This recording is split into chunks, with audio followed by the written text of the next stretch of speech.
Il est crucial de prêter attention à notre corps. Si vous remarquez que les glaires persistent plus de 15 jours, il est temps de consulter votre médecin. Ne laissez pas une simple gêne se transformer en problème de santé. Si vous ressentez de la fièvre ou si ces épisodes se répètent 3 fois par an, n'attendez pas. En attendant, pensez à laver votre nez avec des sprays d'eau de mer. C'est un geste simple mais efficace pour dégager les voies respiratoires. N'oubliez pas de vous moucher régulièrement, si possible, de cracher vos glaires. Cela peut sembler désagréable, mais c'est essentiel pour votre bien-être. Prenez soin de vous et écoutez votre corps. Le stress et l'anxiété, c'est un peu comme un poids sur mes épaules. Quand je suis stressée, mon corps se tend, mon esprit s'emballe, et je me sens épuisée. C'est incroyable comme une simple pression peut me plonger dans un état de fatigue généralisée. Parfois, je me réveille le matin déjà fatiguée, comme si j'avais couru un marathon dans mes rêves. Et ce manque d'énergie, il ne disparaît pas facilement. Si le stress persiste, il s'installe, et je me sens comme un téléphone dont la batterie est à plat. J'ai appris qu'il est essentiel de prendre du temps pour moi, de respirer profondément, de me déconnecter. Parce qu'au fond, la clé pour retrouver mon énergie, c'est de gérer ce stress avant qu'il ne devienne un compagnon indésirable. En Suisse, l'accès rapide aux innovations médicales est essentiel pour les patients S. Actuellement, il faut près de 650 jours pour qu'un médicament soit disponible, un délai bien trop long. Swissmedic, en charge de l'autorisation, exige une documentation exhaustive sur l'efficacité et la sécurité des médicaments. Une fois approuvés, seuls ceux qui répondent aux critères d'efficacité, d'adéquation et d'économie sont remboursés par l'assurance maladie. Pour les traitements prometteurs, une procédure accélérée peut être envisagée, mais cela reste une exception. La lenteur du processus d'autorisation et de remboursement doit être optimisée. Les politiques doivent agir pour que les patients S bénéficient plus rapidement des traitements dont ils ont besoin. Les médicaments sont classés en différentes catégories, allant de ceux soumis à prescription à ceux en vente libre, garantissant ainsi une utilisation sécurisée. Chaque emballage doit fournir des informations claires pour éviter toute confusion. Il est temps d'agir pour améliorer ce système et protéger la santé des patients S.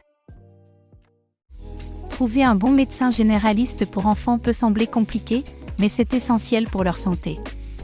D'abord, parlez à vos amis et à votre famille, ils peuvent avoir des recommandations précieuses.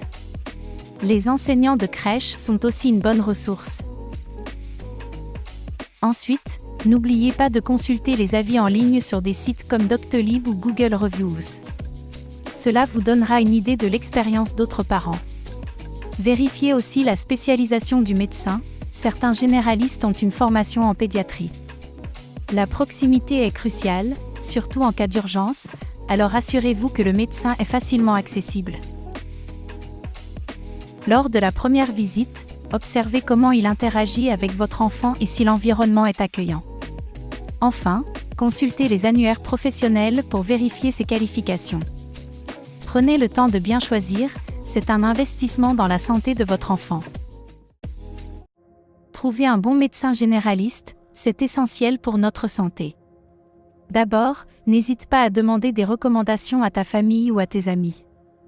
Leurs expériences peuvent vraiment t'éclairer. Ensuite, jette un œil aux avis en ligne sur des sites comme Doctolib ou Google. Ça te donnera une idée de la qualité des soins. Vérifie aussi les qualifications du médecin.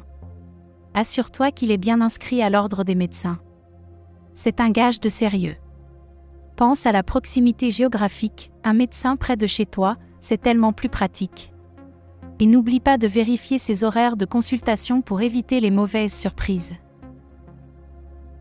Enfin, le meilleur moyen de juger, c'est de prendre rendez-vous.